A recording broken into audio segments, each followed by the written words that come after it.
Your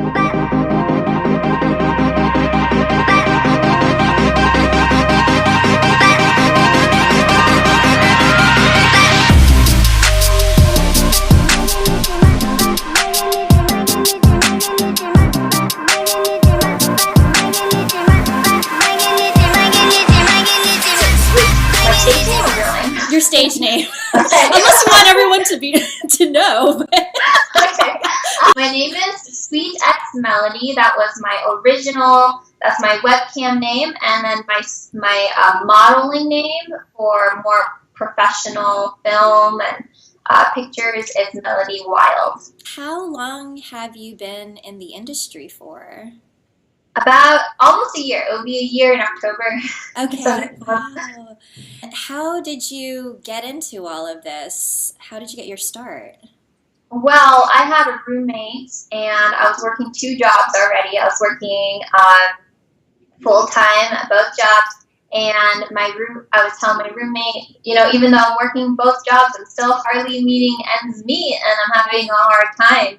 And she is not a cam girl, but she thought that I could be a cam girl. She said, I totally remind her of the girl next door type. Oh, So she suggested webcam modeling, and I tried it at the apartment when I used to live with her, and it worked out. So. How has it been since you've gotten a year's worth of experience under your belt? And I peek into your profile every now and again, and also on social media, just to see what you're up to. So it sounds like you've got a lot going on as far as even outside of camming, right? Yes, I do. Well, I'm a single mom on top of that, so I'm a mom. I'm a mommy too, and I'm going to school, and I'm doing this, so it's a lot. And on top of that, I do have I do sell videos individually on ManyVids.com. Yeah. That way I can promote content, and I sell those videos also on my webcam site for people that don't know what that website is. I can still use that for promotion for my gold show deals and stuff like that. And really, I think it's important to own your own content. I've shot for other producers before, like New Sensations, MedArt, FTV Girls, all of that. And it's fun, and it gets your name out there, but overall, they're the ones getting the money, not you. Sure, you get paid, but you don't get that constant income. Right. So I think that's important, and that's what I've decided to utilize with my own video camera and time. So whenever it comes to shooting content for others or other sites, I mean, how did that come about? Did you approach them, or were you approached by these website owners? How did that work? I was approached by an agent, Matrix Models, John Stevens. He's the one who introduced the idea to me. He said, hey, I can be your agent, and I can get your name out there by contacting you to these other companies who would love to shoot you. Okay. And I first shot for FTV Girls. After that, and he booked me with other shoots as well, which was a great experience. They were all great, yeah.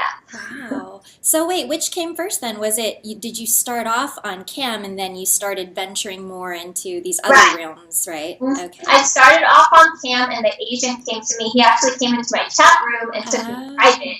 Okay.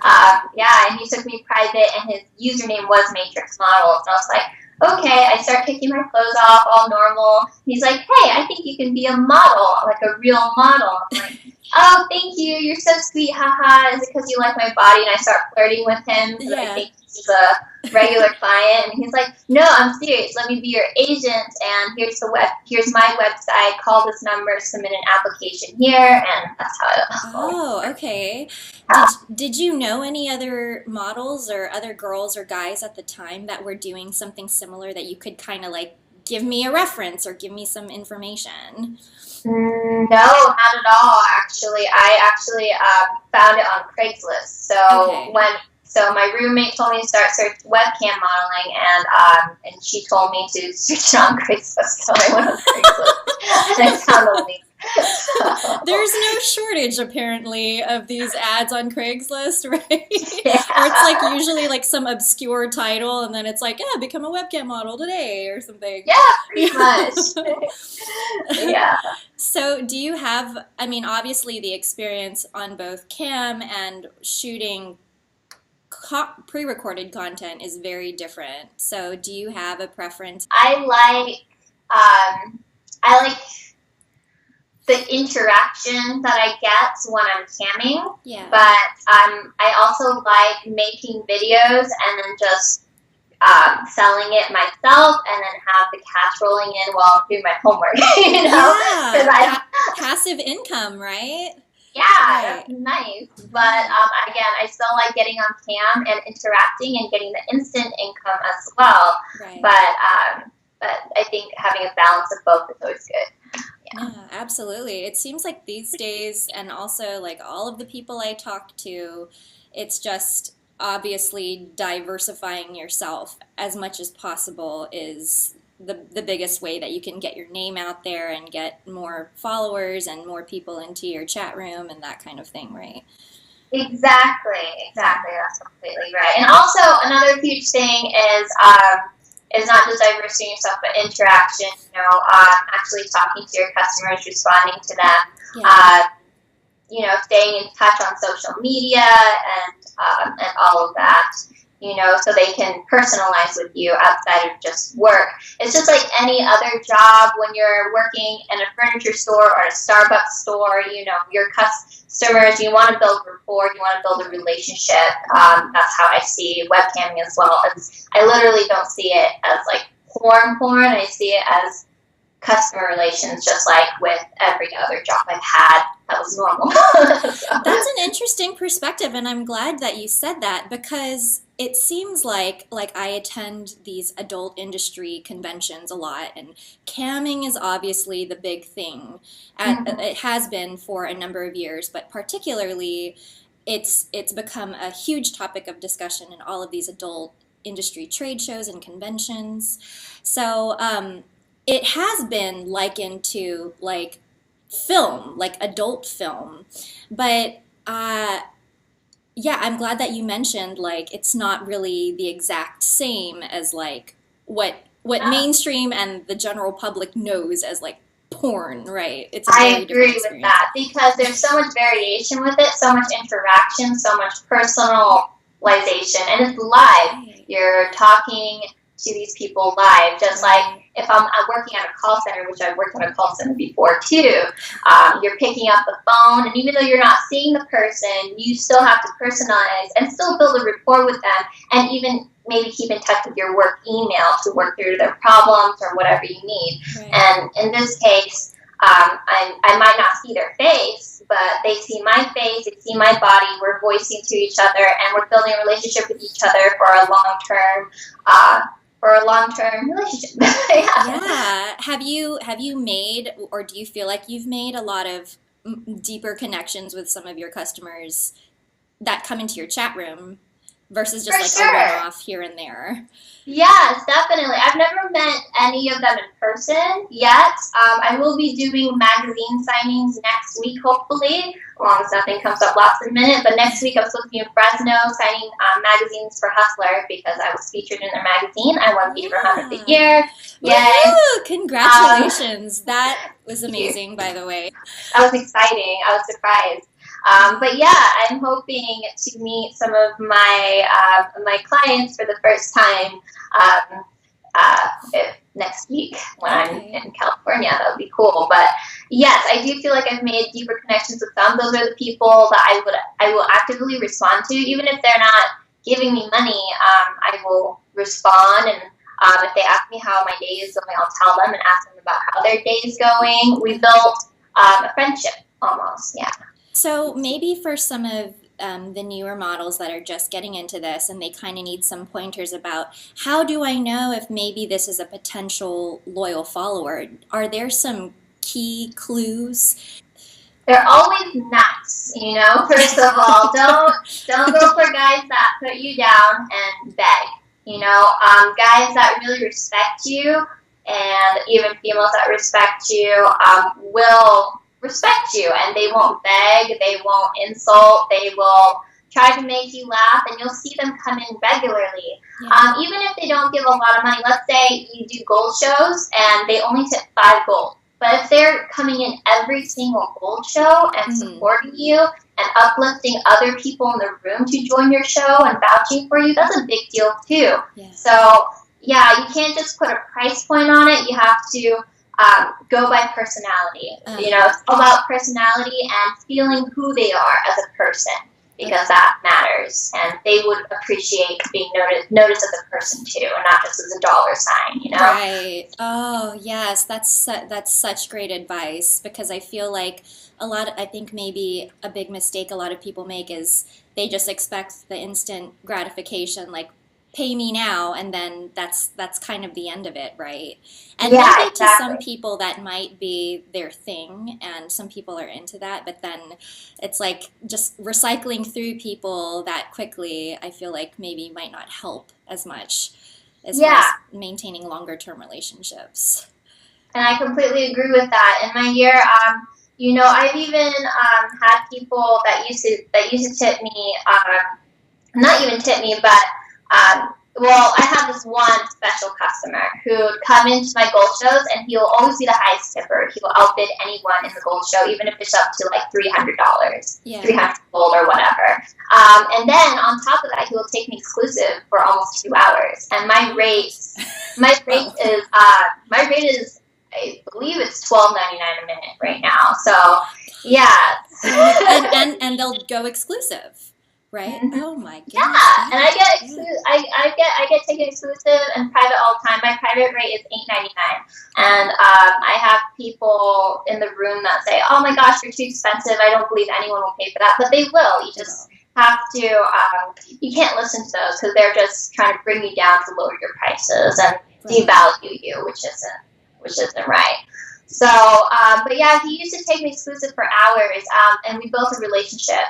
But, and we became really close, very close, and he would support me even in contests and stuff like that. But it also came to a point where it was too much for him, because he became too emotionally involved.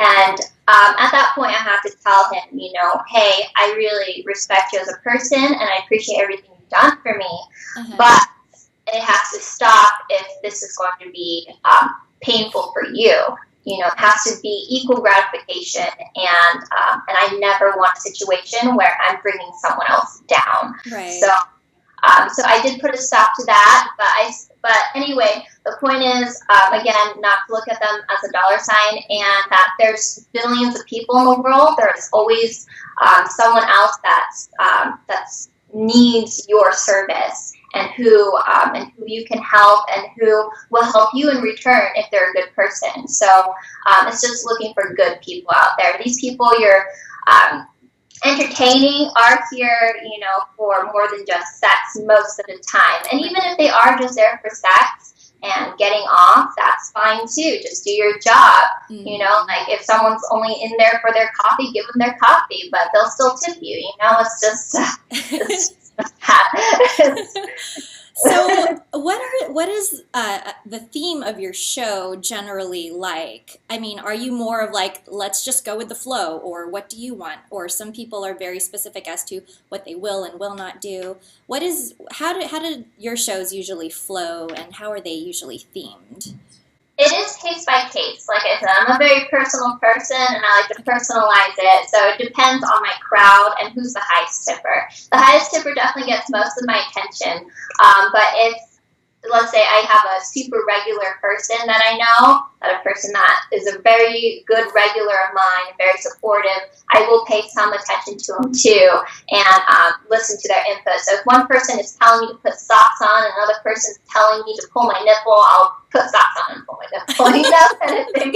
Asking. I try my best to please everyone, and if I can't, I let them know. I say, hey, I want to please everyone, but right now this is, it's his show, or, I would say the highest tipper name, and I'll say, hey, it's his show because he earned it. He tipped the most, and stuff like that. Or I'd say, hey guys, this is a real regular of mine. So, and he's very supportive and loyal. And, being honest and saying stuff like that will encourage other people in the room to be loyal and to earn your attention as well, because they see that you actually care and that you notice that other people for their efforts. So I think that's a big deal. Would you say that communicating, like constant communication like that within your actual chat room is really important, because you have to maintain that control, right, over your room? Otherwise, it'll just be chaos. Definitely. Very important to be moving around, to be vocal, to be interactive, and to be fun, to be lively. There's some shows, like Top Show Requests, where you have to turn the music off. Yeah. When I have to turn the music off, it gets a little awkward unless I'm talking. So at that point, you have to be talking. You have to be, like, I show my toys, like, hey, I can't believe I'm going to put this huge toy inside whatever, and stuff like that. My shows are normally set. If like, no part of me is hurting, like, if I haven't exhausted any points of me, my shows normally, I will start with blowjob, and then it will be a naked blowjob, and then I will go into playing with the toy of the highest tipper's choice in my pussy, and then I will do anal if I reach the goal. So my goal is normally 200 gold. If I reached all 200, I do anal with the toy for the last 2 minutes of my show. And if I only reach 100 gold, then I start the show anyway, but no anal, sort of thing. Okay. So it creates two incentives. And if people don't like anal, they just leave the last 2 minutes of the show. If they like anal, they stay. So it's, like I said, I try to make everyone happy, and that's why I have blowjob, pussy play, all of that. It sounds like that. And it sounds like also you've timed it out, so there's a beginning, a middle, and an end, so that they maybe stay throughout the entire storyline of your show. And it's also like self-preservation in a way. Like, do you really want to do like a 20-minute anal show, for instance? Like, right. You space everything out accordingly, it sounds like. Exactly. I'm not going to put that in my butt for the full 7 minutes, but you'll get it. And if you want me to put in my butt for a full 7 minutes, you can take me exclusive, right? So, yeah. Okay. And they do that. They do that too. It's kind of like a gold show is a good way for everyone to get a little bit of everything. So that's why I put a little bit of everything. And if they want more, they'll take me private or exclusive to get it. So it's a great form of advertising, really. Yeah, it's a great, so like a preview, and essentially, if they wanted to take it to the next level and go into an exclusive, and they're paying for the preview, so it's a win-win. That's true. So take us back to a year ago, then, when you very first started. What do you remember? What your first cam show was like? How did that play out for you? My first cam show, I'm pretty sure I offered anal right off the bat, but it was a much smaller toy. I didn't do the highest tipper chooses a toy because I only owned one, but I did the highest tipper's name I moan. And I tended to squirt a lot more back then. I don't squirt as much anymore, but I used to just like gush out squirt. So that was like my big main thing. I would squirt for like the first 5 minutes, and the rest of it would be anal or something. So yeah, I remember it, and it was I was surprised because I had a lot of people join, and I was everyone said I sounded like an auction bidder, like like a person that at an auction was like, oh, okay, $20, $30. Like, I was calling out everyone who's tipping. I was like, okay, we only have this much to go. Who else is going to join in? I was very fast talking and very practiced, but now I'm a little more laid back, and I try not to talk anyone's ears off. Yeah. Did you do any kind of research prior to your first show, or did you kind of just jump into it? I did research. I read articles online, and I watched other girls to see how they promoted their gold shows. A lot of girls promote their gold shows by selling videos, and that's something I adapted over time as well. Like, if you tip a certain amount of gold, I will give you 3 videos or a link to them via message, direct message on the cam site. Or, I'll take off my top something like that. So, so that's something I adapted over time that I didn't get right off the bat. But I also had a support person from the cam site, from Streamate, who texted me, and I texted him back, and he sent me tons of articles to read so that I can be prepared for a Gold Show too. Oh, awesome. Okay.